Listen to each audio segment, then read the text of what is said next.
Cycle પણ ધૂળ ખાઈ રહી છે। અહીં સરકારી કુમાર છાત્રાલયના મેદાનમાં ભંગાર હાલતમાં સાયકલ જોવા મળી। સરસ્વતી સાધના અંતર્ગત વિનામૂલ્યે સાયકલોનું વિતરણ કરવામાં આવ્યું નહીં અને 2022-23માં આવેલ સાયકલો મેદાનમાં ભંગાર હાલતમાં પડી રહી। ભંગારમાં પડેલી આ સાયકલોને હવે નવી કરવાના કારસાનો પર્દાફાશ થયો છે। સાયકલોનું કલર કામ કરી ફરી આપવાની હોવાનો ખુલાસો થઈ રહ્યો છે।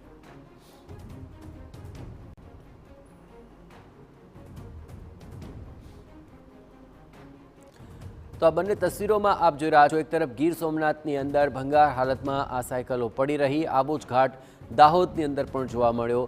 સરસ્વતી યોજના હેઠળ આ સાયકલો વિદ્યાર્થીઓને આપવાની હતી, પરંતુ શા માટે વિદ્યાર્થીઓ સુધી આ સાયકલ આપવામાં ન આવી અને શા માટે આ રીતે ભંગાર હાલતમાં સાયકલ ધૂળ ખાઈ રહી છે તેને લઈને કોઈ જ જવાબ નથી મળી રહ્યો। પણ એક વાત નક્કી છે કે 2 વર્ષથી સાયકલોનું વિતરણ નથી થઈ રહ્યું અને તેને કારણે આ તમામ સાયકલો ભંગાર બની ચૂકી છે અને હવે દાહોદની અંદર તો આવી સાયકલનું કલર કામ કરીને ફરી આપવામાં આવશે તેવો પણ ખુલાસો થઈ રહ્યો છે। પણ 2 વર્ષ સુધી આ કામગીરી કેમ ન થઈ તે સવાલનો જવાબ આપવા કોઈ અધિકારીઓ તૈયાર નથી।